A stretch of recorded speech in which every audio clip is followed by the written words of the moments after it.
은혜가 충만할 수 있기를 주의 이름으로 축원합니다.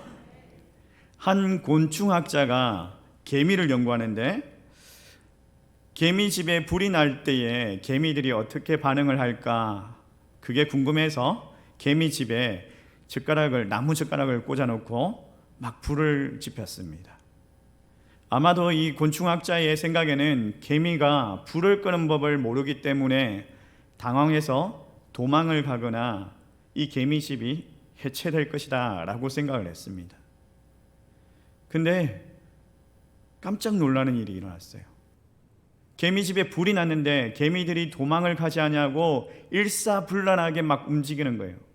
불을 처음 발견한 이 개미가 불 속으로 뛰어들었습니다. 그 다음 개미가 또 불 속으로 뛰어들었습니다. 그렇게 여러 마리 개미가 불을 발견하자 불 속에 막 들어가는 거예요. 그리고 자기의 몸을 막 태우는 거예요. 그런데 그 불이 점점 꺼지는 거예요. 개미의 몸속에 키탄질이라는 불을 끄는 그런 물질이 있었다라는 거예요. 놀랍지 않습니까? 불이 나서 다 해체해버리고 불이 나서 그 개미집을 다 태워버릴 줄 알았는데 그 불을 보자마자 여러 마리의 그 개미들이 자기의 몸을 희생해가면서 그 개미집을 지켜낸 거예요. 오늘 우리가 교회 창립 36주년 기념주일을 보냅니다. 하나님께서 이 지역 가운데 복음화를 위해서 또 우리 원로 목사님과 여러 성도님들의 그 희생으로 우리 교회를 또 36년 동안 지켜주셨어요. 먼저 우리 하나님께 감사의 박수를 한번 돌리도록 하겠습니다. 그리고 이어서 우리 원로 목사님과 또 여러분들에게 여러분들의 그 눈물과 땀에 또 감사의 박수를 같이 함께 돌릴까요?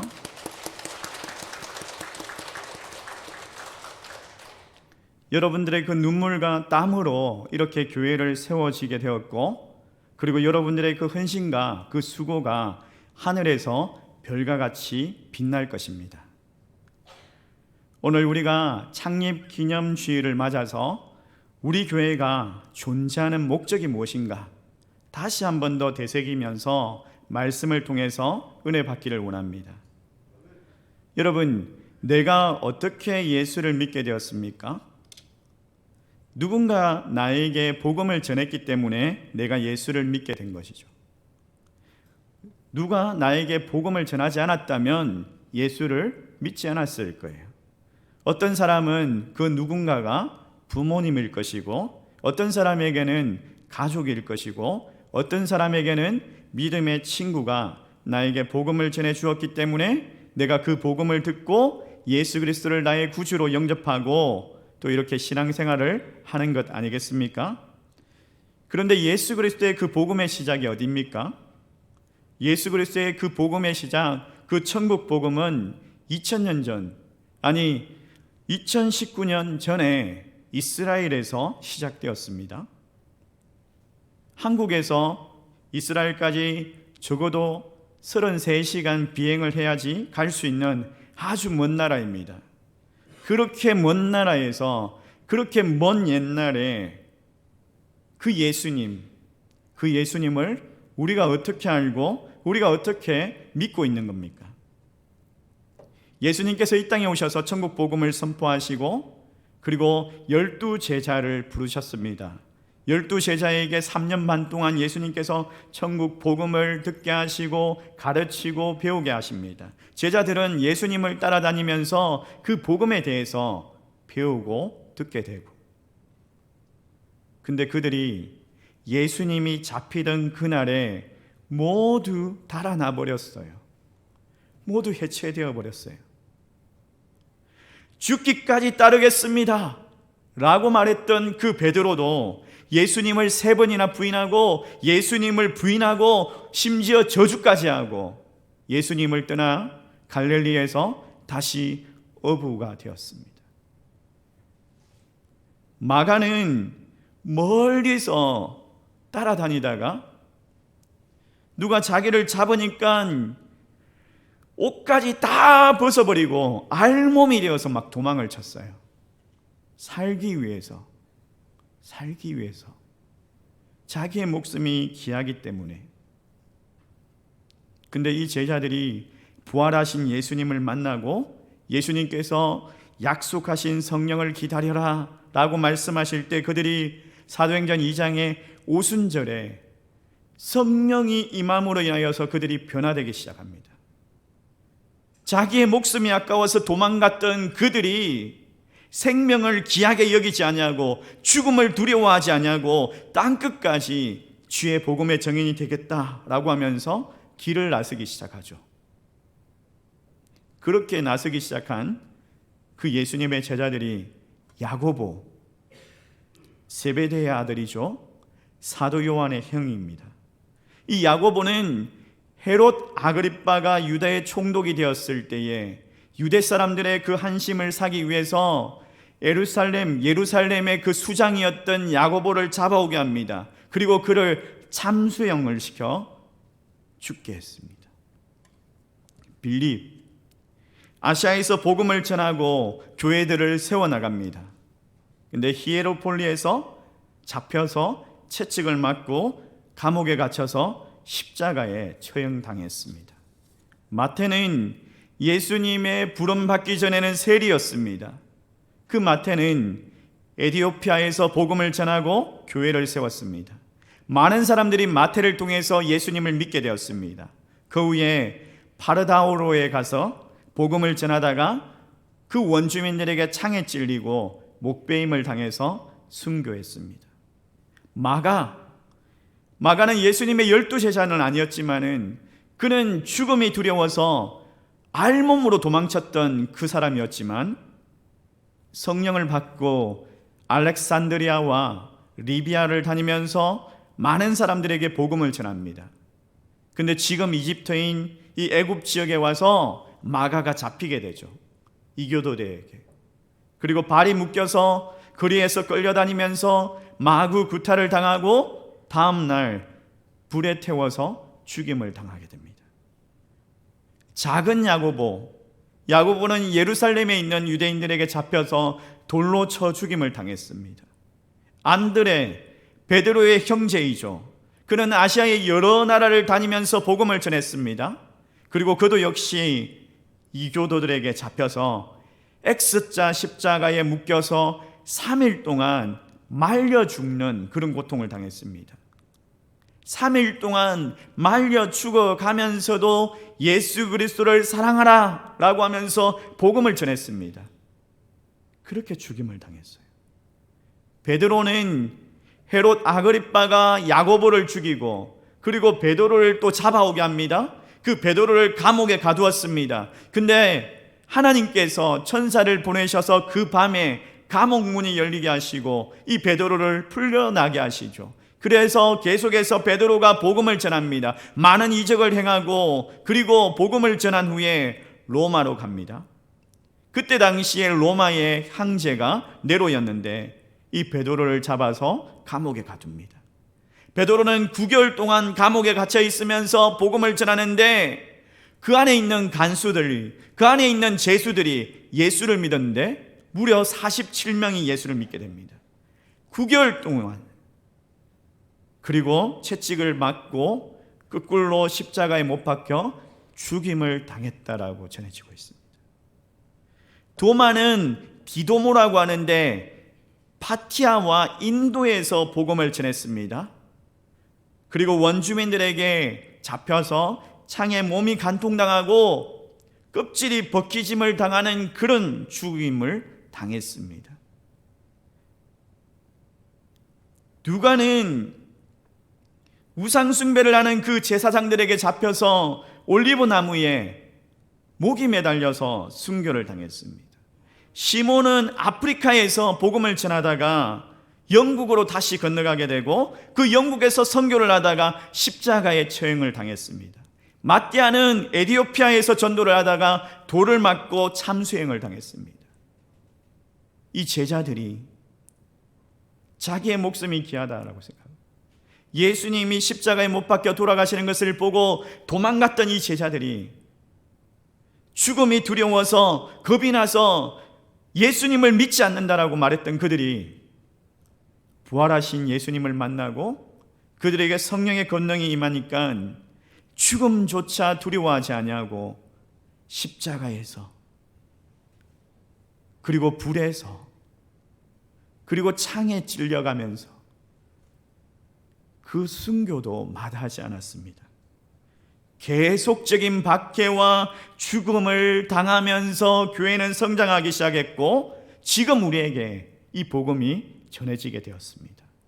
그래서 우리가 예수를 믿고 또 이곳에 모여서 예배를 드리고 있지 않습니까? 사람의 생명보다 귀한 것은 없습니다. 그런데 그 예수님의 제자들이 이 복음을 위해서 자기의 생명을 귀하게 여기지 않았다라고 이야기합니다. 그리고 오늘 본문에 보니까 이 바울도, 사도 바울도 자기의 생명을 귀한 것으로 여기지 않겠다라고 말하고 있어요. 어떻게 이런 삶을 살아갈 수가 있습니까? 사도 바울은 15년이나 전도 여행을 다녔습니다. 얼마나 수고가, 얼마나 고생을 했습니까? 할 만큼 했습니다. 이제 그만하면 안 됩니까? 은퇴해도 되지 않습니까? 근데요, 복음 전하는 일에는 은퇴가 없습니다. 죽는 그날까지, 주님 부르시는 그날까지 우리에게 맡겨주신 사명인 줄 믿습니다.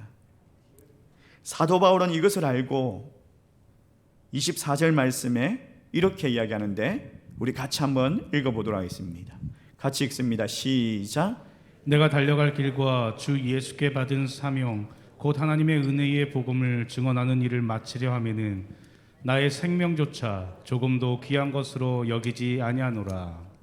복음을 전하는 일을 마치는 것은 생명이 끊어지는 순간이다. 자기의 생명을 귀한 것으로 여기지 않겠다라고 말하고 있어요. 사랑하는 성도 여러분, 우리 교회가 36주년이 되었습니다. 36년 동안 이곳에서 복음을 잘 감당했습니다. 정말 긴 시간이 아닙니까? 이제 천천히, 이제 조금만 쉬자. 그렇지 않습니다. 주님 오시는 그날까지 우리에게 맡겨주신 그 사명을 열과성을 다해서 감당할 수 있는 저와 여러분 되시기를 주의 이름으로 축복합니다. 그런 교회가 될 수 있도록 함께 섬겨낼 수 있기를 주의 이름으로 소망합니다. 바울은 자기의 생명의 위협도 두려워하지 아니하고 깨어지고 부서져도 성령님께서 지시하시면 순종하고 그 복음을 전하기 위해서 예루살렘으로 가야 한다라고 말하고 있어요. 많은 사람들이 그의 가는 길을 만류했습니다. 당신은 그곳에 가면 매임받을 것이고 당신은 그곳에 가면 죽임을 당할 것입니다 라고 말했습니다. 근데 죽음도 두렵지 않다라고 말합니다. 바울이 원래 그런 사람이었습니까? 바울이 어떤 사람입니까? 초대교회 성도들을 잡아 가두고 박해했던 사람 아닙니까? 복음 전하던 그 스데반 집사를 돌로 쳐 죽이는데 앞장선 사람입니다. 다메섹에 사는 예수 그리스도를 믿는 사람들을 잡으러 가기 위해서 가던 길에 예수님을 만났죠. 그리고 예수님을 믿게 되고 예수님께서 주신 그 사명을 가지고 15년이나 복음 사역을 목숨을 다해서 감당했습니다. 그런 바울이 이제 마지막 사역을 위해서 예루살렘으로 떠나겠다라고 말하고 있어요. 그리고 떠나기 전에 에베소 교회 장로들을 밀레도 항구에 모이게 합니다. 그리고 그들에게 마지막 권면이자 마지막 설교를 하는데, 오늘 이 권면, 오늘 이 설교가 에베소 장로들 뿐만 아니라 오늘을 살아가고 있는 우리에게도 바울이 하는 권면으로, 하나님께서 주시는 말씀으로 받을 수 있기를 바랍니다. 바울은 예루살렘에 가면 환난이 나를 기다리지만 그래도 죽음을 각오하고 간다. 이제 다시는 얼굴을 볼 수 없을지 모르지만은 그래도 간다라고 말하면서 장로들에게 권면을 하는데, 28절 말씀입니다. 같이 한번 읽어보겠습니다. 같이 읽습니다. 시작. 여러분은 자기를 위하여 또는 온 양떼를 위하여 삼가하라. 성령이 그들 가운데 여러분을 감독자로 삼고 하나님이 자기의 피로 사신 교회를 보살피게 하셨느니라. 장로들에게 교회를 부탁합니다. 바울이 복음을 전하고 교회를 세우고 교회 사역을 감당할 때 교회 안에 있는 그 양떼들, 성도들에게 집중을 했습니다. 바울이 사랑하고 섬기고 가르쳤던 그 양떼들을 장로들에게 부탁을 하면서 양떼를 위하여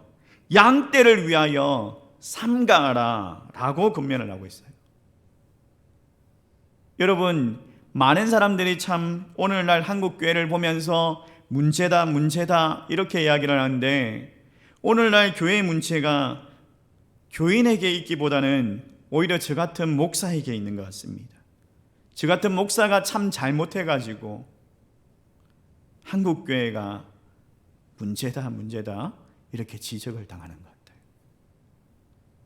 교회를 더 많이 섬기고 더 희생하고 더 본을 보여야 하는데 그렇지 못했던 것 같습니다.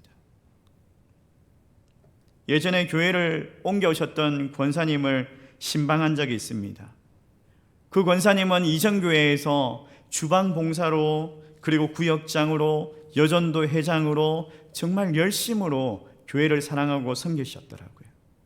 제가 그 권사님께 교회를 옮기신 이유가 뭐냐고 질문을 했어요. 그랬더니 그 권사님이 살아오신 인생사를 말씀하시는데, 젊은 나이에 남편을 여의고 가부가 되었는데 어린 삼남매를 어렵게 양육을 하셨대요. 그렇게 삶이 고달픈데도 불구하고 교회를 사랑하고 힘써 교회를 섬기셨는 거예요. 그리고 자녀들이 어느 정도 장성하여서 자기 자리를 잡아가고 있었습니다. 막내 아들이 피자 체인점을 이제 시작을 했어요. 피자집 체인점이다 보니까 그 계약에 따라서 계약을 이행해야 되는데 주일 성수를 제대로 할 수가 없는 거예요. 주일 예배만 드리고 가게 문을 열어야 하는 거예요. 근데 목사님 설교를 통해서 주일 성수를 강조하시는데, 그 설교가 이 청년들에게 자기가 적용하는 것이 아니라 권사님 아들에게 손가락질하는 것으로 돌아가게 된 거예요. 자기 자신에게 적용을 해야 되는데 저 형제는 주일날 가게 문 연다 이러면서 손가락질을 하기 시작하는 거예요. 근사님은 목사님께 이 청년들과 아들이 사이가 좋지 않다라고 신방을 해주시라고 요청을 했습니다. 근데 그 목사님은 신방 요청에도 불구하고 괜찮습니다. 해결될 겁니다 라고 그렇게 내버려 둔 거예요. 결국에는 청년들과 아들이 주먹 다짐까지 하게 되고, 이 막내 아들이 이제 교회를 가지 않겠다라고 선언을 한 거예요. 그래서 권사님이 그 아들을 설득해서 교회를 옮길 수밖에 없었다라고 말하는데, 여전히 그 교회를 사랑하는 마음이 막 느껴지는 거예요. 매주일 성도들에게 밥 해주는 것이 너무나 기쁨이었는데라고 말하는데 그 마음이 막 느껴지는 거예요. 신방 가가지고 제가 또 펑펑 울었다는 거 아닙니까? 제가 눈물이 참 많은 사람이거든요. 근사님, 저 같은 목사가 목회를 잘해야 되는데 교회를 사랑하시는 우리 근사님의 마음을 참 아프게 했습니다. 저 같은 목사가 참 죄송합니다라고 하면서 막 울었어요. 제가 그렇게 공감 능력이 좋은 사람이 아니거든요. 근데 신방만 가면 성령님께서 어떻게 그 성도의 마음과 공감이 되게 하셔요. 제가 그렇게 공감 능력이 좋은 사람이 아니에요. 저는 일 중심의 사람이라 가지고 사람 마음을 잘 몰라요. 잘 이해 못해요. 저희 아내 마음도 잘 이해 못합니다. 한 번은 옷가게에 이렇게 쇼핑을 하러 가는데 비싼 옷가게 앞을 딱 지나가다가 가격이 엄청 비싼 거예요. 나는 저런 옷 한 번도 안 입어본 적이 없어 막 이런 이야기를 했어요 제가. 근데 아내가 생일날 그 옷을 사온 거예요. 어떤 마음으로 사왔을까요? 기뻐할 거라고 생각했겠죠. 근데 제가 그 옷을 보자마자 그 옷이 얼마나 비싼지를 알잖아요. 막 화를 냈어요. 막 아이고 돈이 어디 있다고 이런 걸 사오냐고. 성교 헌금을 해야지. 이런 돈이 있으면 말이야. 구제 헌금을 해야지. 미친 거 아니냐면서 막 이러고 화를 내서. 아내의 마음도 잘 모르는 사람이에요. 공감 능력이 그렇게 떨어지는 사람인데 신방만 가면 성령님께서 제 마음을 붙들어 주셔가지고 참 성도의 마음을 공감할 수 있게 해주시고 그렇게 눈물이 나게 해주시고 그렇게 하더라고요.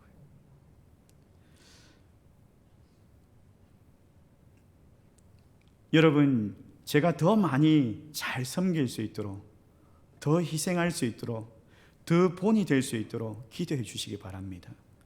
참으로 부족하고 연약한 사람입니다. 그렇지 못할 때가 참 많을 거예요. 공감하지 못할 때도 많을 거고. 그럴 때마다 저를 불쌍히 여겨주시고 긍휼히 여겨주시면 감사하겠습니다. 그리고 여러분들이 또 더불어서 기도해야 될 것이 있다면 우리 부교육자들을 위해서 기도해 주십시오. 이 한 사람 한 사람이 한국교회의 미래입니다. 이분들이 잘 돼야지 한국교회가 건강할 수가 있어요. 한국교회 욕하는 이유가 뭐예요? 그리고 여러분, 우리 직분자들을 위해서 기도해 주시기 바랍니다. 목자 한 사람이 넘어지면 양떼들이 다 흩어지게 되어 있어요. 구역장이 흔들리면 구역 식구들이 다 흔들리게 되어 있어요. 교사들이 기도하지 않으면 학생들의 그 신앙이 올바르게 자랄 수가 없습니다. 이 직분자들, 양떼들을 위하여 삼가할 수 있도록 기도해 주시면 감사하겠습니다. 그리고 여러분들이 기도하실 때 바울이 에베소 장로들에게 권면했던 것처럼 그렇게 기도해 주십시오. 첫 번째로 삶으로 가르칠 수 있도록, 삶으로 가르치도록 기도해 주십시오. 사도행전에 나오는 이 제자들은 예수님께서 보여주신 그 삶을 따라서 살았습니다. 바울도 역시 에베소 사역이 예수님의 갈릴리 사역처럼 그렇게 하고 있어요. 에베소를 떠나면서 마치 예수님께서 사도들에게 양떼를 부탁한 것처럼 에베소 장로들에게 양떼를 부탁하고 교회를 부탁하고 있습니다. 장로들에게 그 사명을 부탁하면서 자기의 삶의 모습을 기억해라 라고 말하고 있어요. 예수님께서 삶으로 제자들에게 가르치고 세웠던 것처럼 사도 바울도 자기의 삶을 기억하라고 하면서 그 장로들을 세우고 있어요. 제가 그렇게 살아낼 수 있도록, 그런 영적인 지도자가 될 수 있도록 기도해 주시면 감사하겠습니다. 그리고 여러분도 역시 삶으로 살아내셨어요. 여러분들을 보는 성도들이 있어요. 여러분들이 삶으로 살아낼 때에 교회는 생명으로 이어나가게 될 것입니다. 저와 여러분이 교회를 위하여, 하나님의 영광을 위하여, 이 복음을 위하여, 이 사명을 위하여 그렇게 살아낼 수 있기를 주의 이름으로 축원합니다. 두 번째로 우리가 기도할 때에 사명을 기억할 수 있도록 기도해 주시면 감사하겠습니다. 바울은 모든 사람의 피에 대하여 깨끗하다라고 말하고 있어요. 에스겔서에 보면 악인에게 심판에 대하여 경고하지 않으면 악인의 핏값을 전하지 않는 자에게 돌릴 것이다 라고 말씀하고 있어요. 그 말씀에 근거하여서 나는 모든 사람의 피에 대하여 깨끗하다라고 말하고 있어요. 그만큼 자기가 복음을 전하는 일에 최선을 다했다라는 거죠. 그렇게 자부하고 있는 거예요. 자기에게 맡겨주신 그 주의 사명을 감당했다라는 거예요. 그 사명을 항상 기억했기 때문에 그렇게 감당할 수 있었던 거죠. 그리고 그 사명을 장로들에게 맡깁니다. 예수님께서 사도들의 그 제자들에게, 그리고 그 제자들이 우리에게 그 사명을 맡겼던 것처럼 우리도 역시 동일한 사명을 받은 사람입니다. 우리도 역시 그 사명을 기억해야 합니다. 저를 위해 기도하실 때에 사명을 기억할 수 있도록 기도해 주십시오. 그리고 세 번째로 말씀에 집중할 수 있도록 기도해 주십시오. 바울은 장로들에게 그 사명을 맡긴 후에 사나운 이리와 같은 그 이단들이 율법주의의 그 거짓 교사들이 교회에 들어와서 흔들고 있다라고 말하고 있어요. 그리고 자신이 그곳에서 사역할 때의 그 모습대로 행하여라 라고 말하고 있어요. 3년 동안 밤낮으로 에베소 교회를 쉬지 아니하고 눈물로 기도하면서 말씀으로 각 사람을 가르쳤습니다. 바울이 그 말씀으로 교회를 든든하게 세워나갔습니다. 그렇게 말씀으로 교회를 세웠던 것처럼 너희들도 그렇게 해라 라고 말하고 있어요. 저와 우리 교육자들이 말씀으로 교회를 세워나가는 데 힘쓸 것입니다. 여러분도 그 말씀을 통해서 믿음이 자라갈 수 있도록 양육 훈련을 받고 또 각 사람을 말씀으로 건면하고 세울 수 있도록 그렇게 함께 말씀 사역에 동참할 수 있기를 주의 이름으로 축원합니다. 네 번째로 기도하실 때에 탐욕을 제어할 수 있도록 기도해 주십시오. 세상의 지도자들은 사람들에게 상납을 받고 착취하는 것을 당연하게 여깁니다. 다른 사람들을 재물을 탐하는 것, 세상의 지도자들은 그렇게 하고 있죠. 높아지려고 하고. 많은 사람들이 돈 때문에 망합니다. 그러나 성경은 교회 지도자는 그렇게 살아가면 안 된다라고 말하고 있죠. 낮아지고 섬기고. 바울이 자기의 삶의 본을 따라서 에베소 장로들에게 그렇게 살아갈 것을 말하면서 35절 말씀에 이렇게 권면하는데 우리 같이 한번 읽어보도록 하겠습니다. 같이 읽습니다. 시작. 범사에 여러분에게 모본을 보여준 바와 같이 수고하여 약한 사람들을 돕고 또 주 예수께서 친히 말씀하신 바 주는 것이 받는 것보다 복이 있다 하심을 기억하여야 할지니라. 주는 것이 받는 것보다 복이 있다라는 것을 기억하여야 한다라고 말하고 있죠. 다른 사람들의 것을 빼앗고 돈을 많이 벌고 많은 사람들을 부리고 더 편하게 살아가고 더 높아지고 다른 사람보다 더 뛰어나고 세상의 이치이지만 하나님 나라의 지도자는 반대입니다. 더 많이 나누고 더 많이 섬기고 더 많이 헌신하고 더 많이 희생하고 더 많이 수고할 때에 예수 그리스도를 닮아갈 수 있고 바울의 본을 따라 살아가는 사람이 될 수 있다는 거예요. 주는 것이 받는 것보다 복되다. 이 말씀을 기억하고 저와 여러분이 예수님을 닮아 주는 삶을 살아가는 그런 복된 삶을 살아내시기를 주의 이름으로 소망합니다. 바울은 이 권면을 마치고 무릎을 꿇고 장로님들과 함께 기도합니다. 그리고 그 에베소 교회 장로들이 크게 울면서 바울을 한송합니다. 바울은 삶으로 진리를 보여준 참된 지도자였습니다. 그의 고별 설교 가운데 교회와 성도들을 사랑하는 그 마음들이 담겨 있었죠. 예수님께서 보여주셨던 것처럼 예수님께서 그렇게 살아내셨던 것처럼 생명을 귀하게 여기지 아니하고 십자가에서 그의 목숨을 버렸던 것처럼 바울은 네로의 박해에 잡혀서 사형장으로 끌려갑니다. 그리고 그곳에서 기도를 마치고 목배임을 당하고 순교했습니다. 사랑하는 성도 여러분, 우리의 생명 참 귀하죠. 그러나 헛된 것에 쓰지 아니하고 주의 복음과 우리에게 주어진 그 사명을 위해서 아끼지 아니하고 귀하게 여기지 아니하고 사용할 수 있는 저와 여러분 되시길 주의 이름으로 축원합니다. 우리가 마지막으로 요한복음 12장 24절 말씀을 우리 같이 한번 읽어봅시다. 같이 읽습니다. 시작. 내가 진실로 진실로 너에게 이르노니 한 알의 밀알이 땅에 떨어져 죽지 아니하면 한 알 그대로 있고 죽으면 많은 열매를 맺느니라.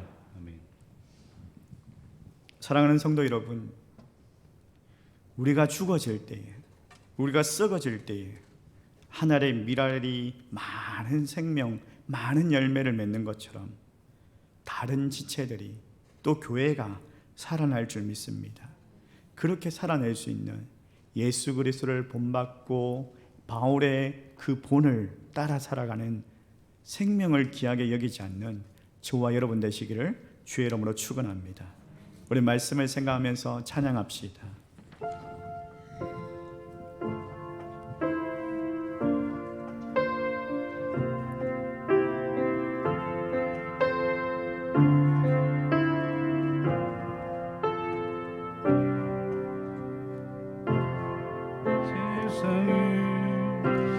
구원하기 위해 흘러야 할 피가 필요하다면 죄인을 대신하기 위해 희생의 제물 필요하시다면 희생의 제물 필요하시다면 내 생명 제단 위에 드리리. 주 영광 위에 사용하소서. 생명이 또 다른 생명 낳고 주님 볼 수 있다면 나의 삶과 죽음도 아낌없이 드리리. 죽어야 다시 사는 주의 말씀 믿으며 하나님 일할 되어 썩어지니 예수님처럼 살아가게 하소서. 길 잃어 지친 양을 찾아 길 잃어 지친 양을 찾아 마음 상해 이리저리 헤매는 한 영혼 찾아 아파하는 예수님 마음 내게 주옵소서. 십자가 세상 위한 그 희생 눈물로 그 길 가게 하소서.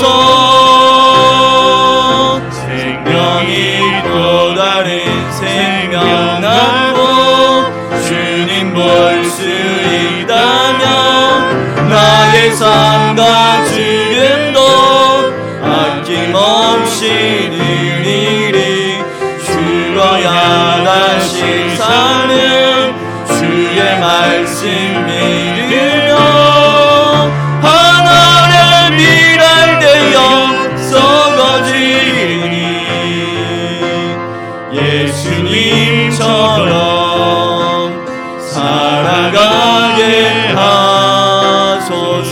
생명이 또 다른 생명 낳고 생명이 또 다른 생명 낳고 주님 볼 수 있다면 나의 삶과 죽음도 아낌없이 드리리. 죽어야 다시 사는 주의 말씀 믿으며 하나님 일할 되어 썩어지니 예수님처럼 살아가게 하소서. 우리 함께 이 시간에 기도하기를 원합니다. 우리 말씀을 생각하면서 하나님 아낌없이 나의 삶과 죽음을 드리기를 원합니다. 주님 원하시는 그날에 주저함 없이 주의 사명을 위해, 복음을 위해, 주님의 몸된 교회를 위해 하나님 하늘의 미랄처럼 썩어지겠습니다.